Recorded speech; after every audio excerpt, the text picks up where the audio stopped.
పిత పుత్ర పవిత్రాత్మ నామమున ఆమేన్. మన రక్షకుడైన యేసుక్రీస్తు నామమున మీ అందరికీ శుభములు. క్రీస్తు స్వరం వీక్షకులకు స్వాగతం. యేసు ప్రభు మిమ్ములను మీ కుటుంబాలను చల్లగా దీవించునుగాక. ప్రియ సహోదరి, ప్రియ సహోదరా, ఈరోజు తల్లి శ్రీ సభ సామాన్య కాలంలోని 4వ ఆదివారాన్ని కొనియాడుచున్నది. ఈ 4వ ఆదివారం రోజున ప్రభు అనే దేవుడు బైబిల్ గ్రంథము నుండి మనందరితో 3 దివ్య గ్రంథ పట్టణాల ద్వారా మాట్లాడుచున్నాడు. మొదటి పట్టణము జెఫన్యా గ్రంథము 2వ అధ్యాయము 3వ వచనము మరియు 3వ అధ్యాయము 12, 13 వచనములు. రెండవ పట్టణము కొరింథీయులకు రాసిన మొదటి లేఖ 1వ అధ్యాయము 26వ వచనము నుంచి 31వ వచనం వరకు. సువార్త పట్టణము మత్తయి సువార్త 5వ అధ్యాయము 1వ వచనము నుంచి 12వ వచనం వరకు. మొదటి పట్టణము దేవుని ఆజ్ఞలను పాటిస్తూ దేవుని దగ్గరకు వచ్చి న్యాయమును పాటిస్తూ ఆయన ఎదుట వినయమును అలవర్చుకునివారు దేవుడు తన కోపమును ప్రదర్శించు రోజున ఆ కోపము నుండి వారు తప్పించుకుంటారు అని జెఫన్యా ప్రవక్త తెలియజేస్తున్నాడు. రెండవ పట్టణము వివేకవంతులు సిగ్గుపడినట్లు లోకముచే అవివేకవంతులుగా ఎంచబడిన వారిని శక్తివంతులు బలవంతులు సిగ్గుపడినట్లు లోకముచే శక్తిహీనులుగా బలహీనులుగా ఎంచబడిన వారిని దేవుడు ఎన్నుకున్నాడు అని మనము ఏదైనా గొప్పలు చెప్పదలిచినట్లయితే దేవుడు మన జీవితంలో చేసినటువంటి వాటిని గురించి మాత్రమే గొప్పలు చెప్పుకోవాలని పునీత పౌలు గారు ఈరోజు మనకి తెలియజేస్తున్నాడు. సువార్త పట్టణము యేసుక్రీస్తు ప్రభువు దైవరాజ్యాంగమైన అష్టభాగ్యాలను ప్రతి విశ్వాసికి ఇస్తూ అష్టభాగ్యాలను జీవించడం వలన దీవెనలు పొందుతారు అని తెలియజేస్తున్నాడు. ప్రియ సహోదరి, ప్రియ సహోదరా, ఈ 3 దివ్య గ్రంథ పట్టణాలని మనం కాసేపు ధ్యానం చేద్దాం. ఈనాటి సువార్త పట్టణములో యేసుక్రీస్తు ప్రభు మనందరికీ అష్టభాగ్యాలను ఇస్తూ ఉన్నారు. ఈ అష్టభాగ్యాలను ఇంగ్లీష్లో బియాటిట్యూడ్స్ అని అంటారు. ఈ బియాటిట్యూడ్స్ని గ్రీక్ భాషలో మకారియూస్ అని అంటారు. మకారియూస్ అంటే అర్థము ఆనందం, సంతోషం అని అర్థము. అనగా ఈ అష్టభాగ్యాలను యేసుక్రీస్తు ప్రభు మన అందరికీ ఇవ్వటం ద్వారా ఆయన కోరుకునేది ఇదే: మనమందరం ఆనందంగా సంతోషంగా ఉండాలి అని. అయితే ఆయన ఇచ్చే ఈ ఆనందం, ఆయన ఇచ్చే ఈ సంతోషం ఈ లోక సంబంధమైన ఆనందం, సంతోషం కాదు. ఆయన ఇచ్చే ఆనందం, ఆయన ఇచ్చే ఈ సంతోషం పరలోక సంబంధమైనటువంటి ఆనందం, పరలోక సంబంధమైనటువంటి సంతోషం. కనుక ఈరోజు ఈ అష్టభాగ్యాలను ఒకదాని తర్వాత ఒకటే మనం కాసేపు ధ్యానం చేద్దాం. ప్రియ సహోదరి, ప్రియ సహోదరా, ఒక రోజున మదర్ తెరేసా గారు ఒక కుష్ఠరోగి యొక్క గాయాలను శుభ్రం చేస్తూ ఉన్నారు. ఆ దారిన వెళుతున్నటువంటి కోటీశ్వరుడైన ఒక వ్యాపారవేత్త పునీత మదర్ తెరేసా గారు కుష్ఠరోగి యొక్క గాయాలను శుభ్రం చేయటం చూచి ఆగాడు. ఆ గాయాలను శుభ్రం చేస్తూ ఉంటే ఆ గాయాల నుండి వస్తున్నటువంటి దుర్వాసనను ఈ కోటీశ్వరుడైన ఈ వ్యాపారవేత్త భరించలేకపోయాడు. మదర్ తెరెస్సా గారు ఆ కుష్ఠరోగి యొక్క గాయాలను శుభ్రం చేస్తూ ఉంటే ఆ గాయాల నుండి పురుగులు ఎగిరి బయటపడటం, ఆ గాయాల నుండి వచ్చినటువంటి ఆ పురుగులు పాకటాన్ని అతడు చూసి చాలా అసహించుకున్నాడు, చేదరించుకున్నాడు. ఆ కోటీశ్వరుడైన ఆ వ్యాపారవేత్త మదర్ తెరెస్సా గారిని చూచి ఇలా అన్నాడు, నాకు ఎవరైనా $1 మిలియన్ ఇచ్చి ఈ సేవ చేయమంటే నేను చేయలేను అని అన్నాడు. అందుకు పునీత మదర్ తెరెస్సా గారు ఇలా అన్నారు, నేను కూడా అంతే. నాకు ఎవరైనా $1 మిలియన్ ఇచ్చి ఇటువంటి సేవ చేయమంటే నేను చేయలేను. కానీ నేను ఇటువంటి సేవ చేస్తున్నానంటే $1 మిలియన్ కోసం కాదు. నేను ఇటువంటి సేవ చేస్తున్నానంటే నా ప్రభు అయిన యేసుక్రీస్తు కోసం, నా కోసం మరణించి తన ప్రాణాన్ని త్యాగం చేసిన నా రక్షకుడైన యేసుక్రీస్తు యందు ఉన్నటువంటి ప్రేమ చేత మాత్రమే నేను ఇటువంటి సేవ చేస్తున్నాను అని పునీత మదర్ తెరెస్సా గారు చెప్పారు. ప్రియ సహోదరి, ప్రియ సహోదరుడా, ఈరోజు ఈ సమయంలో ఈ అష్టభాగ్యాలను ఈ పునీత మదర్ తెరెస్సా గారు చేసినటువంటి సేవకు మన జీవితానికి అన్వయిస్తూ కాసేపు ధ్యానం చేద్దాం. నెంబర్ 1, దీనాత్ములు ధన్యులు, దేవరాజ్యము వారిది. మత్తయి సువార్త 5వ అధ్యాయము 3వ వచనము. ప్రియ సహోదరి, ప్రియ సహోదరుడా, ఈరోజు తల్లి శ్రీ సభ మనమందరము దీనాత్ములుగా జీవించాలని కోరుతోంది. పునీత మదర్ తెరెస్సా గారు దీనాత్మురాలుగా తన సేవను ఈ భూలోకములో చేసింది. ఇక్కడ దీనాత్ములు ధన్యులు, దేవరాజ్యము వారిది అని అనటములో అర్థము ఇది. మనము మన శక్తి మీద ఆధారపడకుండా, మన ధనము మీద ఆధారపడకుండా, మన విజయాల మీద ఆధారపడకుండా, మనకున్నటువంటి అధికారం మీద ఆధారపడకుండా దేవుని మీద మనం ఆధారపడాలి. ప్రభు, నీవు లేకుండా నేను ఏమీ చేయలేను అన చెప్పగలిగే మనస్సు మనకుండాలి.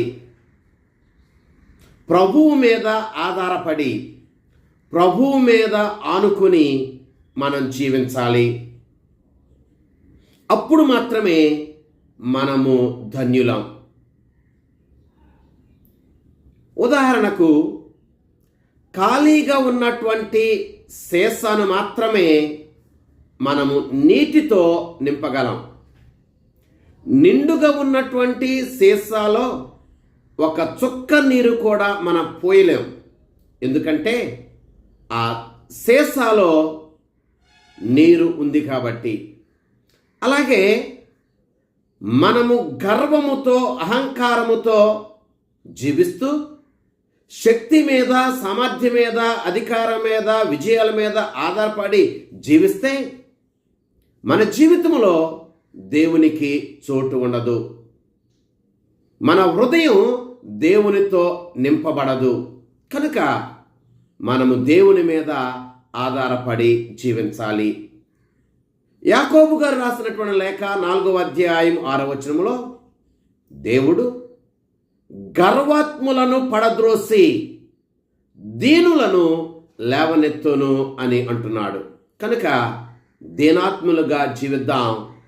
దేవుడు తన దీవులతో మనల్ని నింపుతాడు. నెంబర్ 2, శోకార్తులు ధన్యులు, వారు ఓదార్చబడుదురు. మత్తయి సువార్త 5వ అధ్యాయము 4వ వచనము.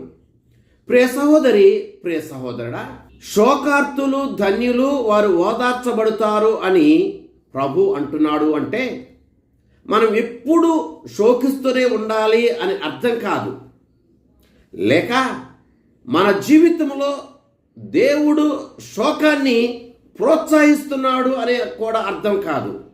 కానీ ఎవరైతే తమ పాపముల కొరకు శోకిస్తారో, ఎవరైతే ఈ లోకములో జరిగేటువంటి అన్యాయానికి, అక్రమాలకు, దోపిడికి శోకిస్తారో అటువంటి వారికి ఆయన చేరువలో ఉంటాడు.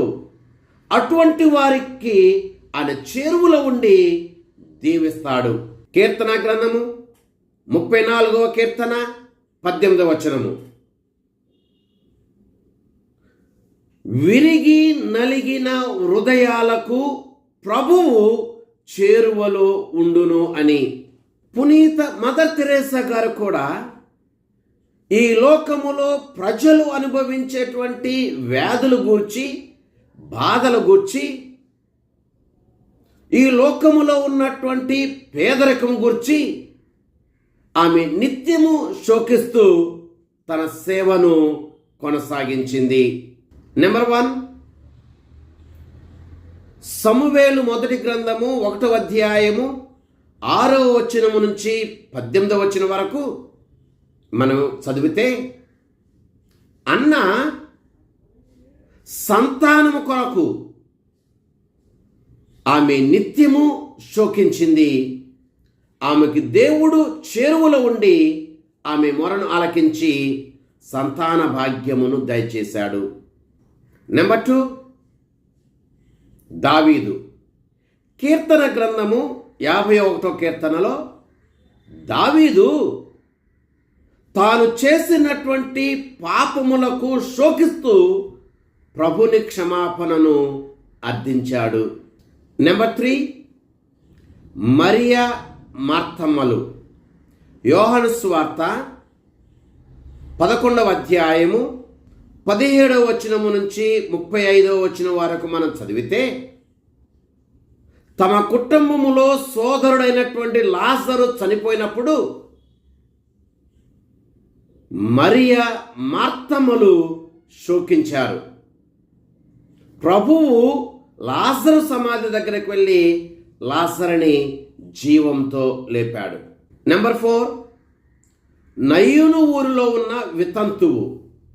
లూకాసు వార్త 7వ అధ్యాయము 11వ వచనము నుంచి 15వ వచనం వరకు మనం చదివితే, నయీను ఊరిలో ఉన్నటువంటి వితంతువు తన ఏకైక కుమారుడు చనిపోయినప్పుడు ఆమె శోకించింది. ప్రభువు ఆ శోకాన్ని చూచి ఏడవద్దమ్మా అని ఊరడించి పాడెను తాకి ఆ కుమారుణ్ణి జీవంతో లేపాడు. ప్రియ సహోదరి, ప్రియ సహోదరా, మన పాపాల కోసం మనము శోకించినప్పుడు ప్రభువు మనకు చేరువలో ఉండి మన పాపములను క్షమించి తన బిడ్డలుగా ఆయన మనలను చేర్చుకుంటాడు. నెంబర్ 3, వినమ్రులు ధన్యులు. మత్తయి సువార్త 5వ అధ్యాయము 5వ వచనము. వినమ్రులు ధన్యులు అని చెప్పి యేసు ప్రభు అంటున్నారు. వినయం ఒక వ్యక్తి యొక్క బలహీనత కాదు. వినయంతో జీవించటం ఆ వ్యక్తి బలహీనుడు కాబట్టి అలా జీవిస్తున్నాడు అని చెప్పి మనం అనుకోకూడదు. వినయం ఆ వ్యక్తి యొక్క బలం, వినయం ఆ వ్యక్తి యొక్క శక్తి. ఎందుకు వినయం ఆ వ్యక్తి యొక్క బలం, శక్తి అంటే తనలో ఉన్నటువంటి గర్వాన్ని, అహంకారాన్ని అదుపు చేసేటువంటి శక్తి వినయానికి ఉంటుంది. స్వార్థం, అసూయను అదుపు చేసేటువంటి శక్తి వినయవంతులకి ఉంటుంది. కనుక మనలో ఎవరమైతే వినయం కలిగి జీవిస్తామో అటువంటి వారిని దేవుడు దీవిస్తాడు. ఆయన వినయవంతులను హెచ్చిస్తాడు. ప్రియ సహోదరి, ప్రియ సహోదరా, శక్తివంతమైన గుర్రానికి కళ్ళెం వేస్తారు. కళ్ళెం వేసి దానిని అదుపులోనికి తీసుకుంటారు. దానికి ఇష్టం వచ్చినట్లు వెళ్లకుండా మనకు నచ్చినటువంటి విధానములో, మనకు నచ్చినటువంటి త్రోవలో అది నడవటానికి ఆ కళ్ళెము ద్వారా అదుపు చేస్తారు. అలాగే వినయం ఒక వ్యక్తికి కళ్ళెము లాంటిది. ఆ వ్యక్తి ఏ విధముగా నడవాలో, ఏ విధముగా జీవించాలో వినయం అతనికి నేర్పిస్తూ ఉంది. ఉదాహరణకు సుంకరి. లూకా సువార్త 18వ అధ్యాయం 13, 14 వచనములు మనం చదివినట్లయితే, దేవాలయానికి వెళ్ళినటువంటి సుంకరి దేవాలయములో దేవుని ఎదుట వినయముతో నిలవబడి వినయముతో ప్రార్థన చేశాడు. అతని ప్రార్థనని దేవుడు ఆలకించాడు. కనుక వినయము కలిగి జీవిద్దాం. అహంకారాన్ని, గర్వాన్ని వదిలివేద్దాం. నెంబర్ 4, నీతి నిమిత్తము ఆకలి దప్పులు గలవారు ధన్యులు, వారు సంతృప్తి పరపబడుదురు. మత్తయి సువార్త 5వ అధ్యాయము 6వ వచనము. ప్రియ సహోదరి, ప్రియ సహోదరుడా, ఆకలి దప్పిక ఒక మనిషి యొక్క శారీరక ముఖ్య అవసరం. ఏ విధముగా అయితే ఒక వ్యక్తి తన యొక్క అవసరాన్ని తీర్చుకోవటానికి ఆకలి దప్పికలు కలిగి ఉంటాడో, క్రీస్తుకు చెందినటువంటి వ్యక్తులుగా నీతి కోసం, నిజాయితీ కోసం మనము ఆకలి దప్పుకలు కలిగి జీవించాలి అని దేవుని వాక్కు ఈరోజు మనందరినీ కోరుతూ ఉంది. ఉదాహరణకు పాత నిబంధనలో ఉన్న యోసేపు, ఆదికాండము 39వ అధ్యాయము 7వ వచనము నుంచి 15వ వచనం వరకు మనం చదివినట్లయితే, యోసేపు నీతి కొరకు జీవించాలనుకున్నాడు. పాపము తనను వెంటాడిన ఆ పాపము నుండి తప్పించుకుని నీతివంతమైన జీవితాన్ని తన యజమాని ఇంటిలో జీవించాలని అతడు ఆశపడ్డాడు. మనము కూడా నీతివంతమైన జీవితం కోసం ఆకలి దప్పుకలు కలిగి జీవించాలి అని పరిశుద్ధ గ్రంథం మనందరినీ కూడా కోరుతూ ఉంది. నెంబర్ 5, దయామయులు ధన్యులు. మత్తయి సువార్త 5వ అధ్యాయము 7వ వచనము. ప్రియ సహోదరి, ప్రియ సహోదరుడా, దయ అంటే ఏదో జాలి పడటం కాదు, జాలి చూపించడం కాదు, అయ్యో పాపం అని అనటం కాదు. దయ అంటే మన ప్రేమను కార్యరూపములో చూపించాలి. మన దయను క్షమించటములో చూపించాలి. మన దయను సహాయము చేయటములో చూపించాలి. లూకా సువార్త 6వ అధ్యాయం 38వ వచనంలో చెప్తున్నట్లుగా, మనము ఏ కొలతతో అయితే కొలుస్తామో అదే కొలతతో మనకు కొలవబడుతుంది. కనుక మనము మన తోటి వారి పట్ల చూపించే దయ మీదనే దేవుడు మనపై చూపించే దయ కూడా ఆధారపడి ఉంటుంది. ఉదాహరణకు, పెన్సిల్ వాడే ప్రతి ఒక్క వ్యక్తి దగ్గర ఎరైజర్ కూడా ఉంటుంది. ఎరైజర్ లేకపోతే తాను రాసినటువంటి తప్పులు శాశ్వతంగా ఉండిపోతాయి. ఎరైజరే ఉన్నట్లయితే రాసినటువంటి తప్పులు చెరిపివేయబడతాయి. అలాగే ప్రతి ఒక్క వ్యక్తి దయను కలిగి ఉండాలి. ఈ దయ అనేటువంటిది మనిషి జీవితంలో ఎరైజర్ లాంటిది. నెంబర్ 1, మంచి సమరయుడు. లూకా సువార్త 10వ అధ్యాయము 30వ వచనం నుంచి 37వ వచనం వరకు మనం చదివితే మంచి సమరయుడు గాయపడినటువంటి వ్యక్తి మీద దయ చూపించాడు. ఆ దయను క్రియారూపములో చూపించాడు. నెంబర్ 2, పాత నిబంధనలో ఉన్నటువంటి యోసేపు. ఆదికాండము 45వ అధ్యాయము 1వ వచనం నుంచి 5వ వచనం వరకు, ఆదికాండము 50వ అధ్యాయము 19-20 వచనాలలో యోసేపు తనకు ద్రోహము చేసినటువంటి తన తోబుట్టువుల మీద తాను దయ చూపించాడు. నెంబర్ 3, దావీదు. సమూయేలు మొదటి గ్రంథము 36వ అధ్యాయము 8వ వచనం నుంచి 11వ వచనం వరకు మనం చదివినట్లయితే తన చేతికి అందినటువంటి సౌలును చంపకుండా సౌలు మీద దయ చూపించి దావీదు వదిలివేశాడు. నెంబర్ 4, స్తేఫాను. అపోస్తల కార్యములు 7వ అధ్యాయము 59-60 వచనాలు మనం చదివినట్లయితే తనను రాళ్లతో కొట్టి చంపుతూ ఉన్నటువంటి వారిని చూచి, ప్రభు, ఈ దోషమును వీరిపై మోపకండి, వీరిని క్షమించండి అని చెప్పి తన ప్రాణాన్ని తీసివేస్తున్నటువంటి వారి పట్ల దయ చూపించి స్తేఫాను ప్రార్థించాడు. మనము కూడా ఇలాగే మన తోటి వారి పట్ల దయ చూపిస్తూ జీవిస్తే పరలోక ఆనందాన్ని మనం పొందుతాం. నెంబర్ 6, హృదయ శుద్ధి కలవారు ధన్యులు. మత్తయి సువార్త 5వ అధ్యాయము 8వ వచనము. ప్రియ సహోదరి, ప్రియ సహోదరా, హృదయ శుద్ధి అంటే అది బాహ్యమైన శుద్ధి కాదు. ఏదో తీయటి తీయటి మాటలు పలుకుతూ చూపించే పవిత్రత కాదు. హృదయ శుద్ధి అంటే నటనా జీవితం కూడా కాదు. హృదయ శుద్ధి అంటే ఆంతరంగిక శుద్ధి. హృదయ శుద్ధి అంటే మన తలంపులు, మన ఆలోచనలు కూడా పవిత్రమైనవి ఉండాలి.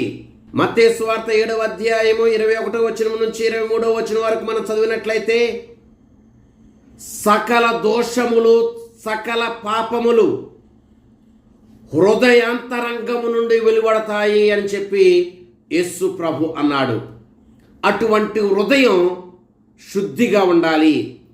పరిశుద్ధమైనటువంటి హృదయం కలిగినటువంటి వ్యక్తులు ధన్యులు అని ప్రభు అంటూ ఉన్నారు.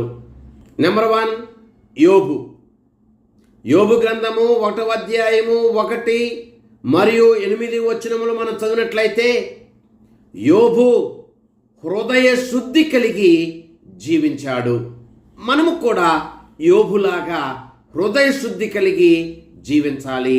నెంబర్ 2, నతానియేలు. యోహాను సువార్త 1వ అధ్యాయము 47వ వచనము నుంచి 49వ వచనం వరకు మనం చదివినట్లయితే నతానియేలును ఉద్దేశించి యేసు ప్రభు ఇలా అంటున్నాడు, ఏ కల్మషము, ఏ కపటము లేని ఇశ్రాయేలీయుడు ఇతడు అని నతానియేలును ఉద్దేశించి యేసు ప్రభు చెప్పాడు. మనము కూడా నతానియేలులాగా హృదయ శుద్ధి కలిగి జీవించాలి. నెంబర్ 3, యోసేపు. ఆదికాండం 39వ అధ్యాయము 7వ వచనం నుంచి 12వ వచనం వరకు మనం చదివినట్లయితే ఈ యోసేపు హృదయ శుద్ధి కలిగి జీవించాడు. తన యజమానుని భార్య తనను పాపములోనికి నెట్టుతూ ఉన్నప్పటికీ పాపము చేయటానికి ఇష్టపడక హృదయ శుద్ధి కలిగి జీవించటానికి అతడి నుండి అతడు వెళ్ళిపోయాడు. మనము కూడా యోసేపులాగా హృదయ శుద్ధి కలిగి జీవించాలి. నెంబర్ 7, శాంతి స్థాపకులు ధన్యులు. మత్తయి సువార్త 5వ అధ్యాయము 9వ వచనము.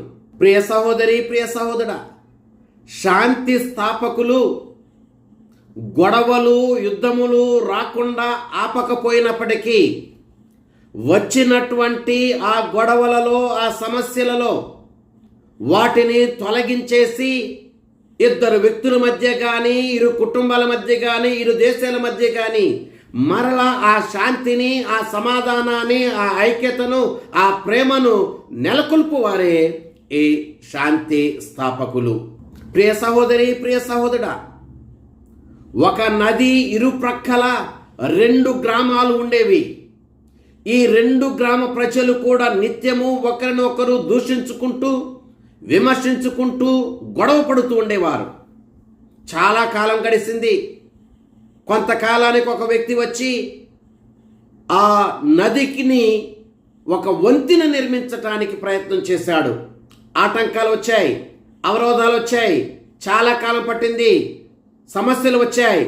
అయినప్పటికీ ఆ వ్యక్తి ఆ నదికి వంతెనను నిర్మించిన తర్వాత ఆ నదికి ఇరుప్రక్క ఉన్నటువంటి గ్రామాలు పొరుగు గ్రామాలుగా, ప్రేమ కలిగిన గ్రామాలుగా వారు జీవించారు.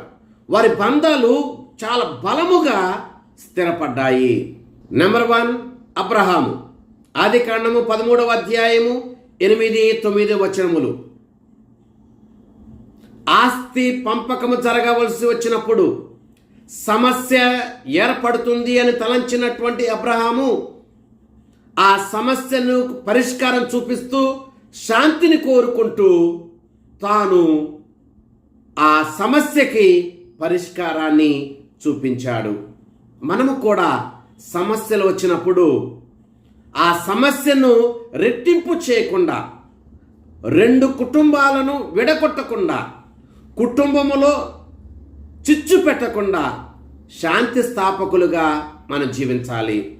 నెంబర్ 2 యోసేపు. ఆదికాండము 45వ అధ్యాయం 1వ వచనం నుంచి 15వ వచనం వరకు తన తోబుట్టువులు తన దగ్గరికి వచ్చినప్పుడు ఈ యోసేపు పగ తీర్చుకోకుండా, కక్ష తీర్చుకోకుండా, ఉన్నటువంటి ఆ గొడవను రెట్టింపు చేయకుండా దానికి పరిష్కారం చూపిస్తూ శాంతిని స్థాపించాడు. మనం కూడా ఈ యోసేపు లాగానే శాంతి స్థాపకులుగా జీవించాలి. నెంబర్ 8 ధర్మార్థము హింసితులు ధన్యులు. మత్తయి సువార్త 5వ అధ్యాయము 10వ వచనము. ప్రియ సహోదరి, ప్రియ సహోదరుడా, మనకి ఒక నానుడి ఉంది, యథార్థవాది లోక విరోధి అని. యథార్థముగా జీవించే వారిని, నిజాన్ని మాట్లాడే వారిని, నీతి న్యాయాలను కోరుకునే వారిని సమాజము అంతగా ఇష్టపడదు, అంతగా దగ్గరికి రానియదు. వారిని హింసిస్తారు. ఇక్కడ హింస అనగా భౌతికంగా కాకపోవచ్చు, మానసికంగా హింసిస్తారు, విమర్శిస్తారు, అవహేళన చేస్తారు, నిందిస్తారు, నవ్వులు పాలు చేస్తారు. ఈ రీతిగా మానసికంగా కృంగతీస్తారు, వేధిస్తారు. మనము కూడా అటువంటి దానిని అనుభవిస్తున్నట్లయితే అటువంటి వారు ధన్యులు అని దేవుని వాక్కు మన సెలవిస్తుంది. నెంబర్ 1 బాప్తిస్మ యోహాను. మత్తయి సువార్త 14వ అధ్యాయము 3వ వచనం నుంచి 12వ వచనం వరకు మనం చదివినట్లయితే నీతి కోసం, నిజాయితీ కోసం మాట్లాడినటువంటి బాప్తిస్మ యోహాను చంపబడ్డాడు, చిరచ్ఛేదనము గావించబడ్డాడు. నెంబర్ 2 స్తేఫాను. అపోస్తుల కార్యములు 7వ అధ్యాయము 54వ వచనం నుంచి 60వ వచనం వరకు మనం చదివినట్లయితే నీతి నిజాయితీగా జీవించినటువంటి స్తేఫాను చంపబడ్డాడు, రాళ్లతో కొట్టబడి చంపబడ్డాడు. Number 3 Shadrach, Meshach, Abednego. దానియేలు గ్రంథము 3వ అధ్యాయము 16వ వచనం నుంచి 28వ వచనం వరకు మనం చదివినట్లయితే దేవుని మాత్రమే అంటుపెట్టుకుని, దేవుని ఆజ్ఞానుసారము నీతి నిజాయితీ గల జీవితాన్ని జీవించినందుకు ఈ షడ్రక్, మెషక్, అబేద్నెగోలను అగ్నిగుండములో పడద్రోశారు. నెంబర్ 4, అపోస్తుల కార్యములు 5వ అధ్యాయము 40వ వచనం నుంచి 42వ వచనం వరకు మనం చదివినట్లయితే క్రీస్తు కొరకు నీతివంతమైన జీవితాన్ని జీవించినటువంటి అపోస్తులను చెరసాలలో వేసి హింసించారు. కనుక ప్రియ సహోదరి, ప్రియ సహోదరుడా, పరలోక ఆనందాన్ని అనుభవించటానికి దైవ రాజ్యాంగమైన అష్టభాగ్యాలను మన జీవితములో పాటిస్తూ వాటి ప్రకారం జీవిస్తూ ఆ పరలోక ఆనందాన్ని పొందుదాం. ఆ ప్రభువు మనలను మన కుటుంబాలను చల్లగా దీవించునుగాక. ఆమేన్. పితా, పుత్ర, పవిత్రాత్మ నామమున ఆమేన్.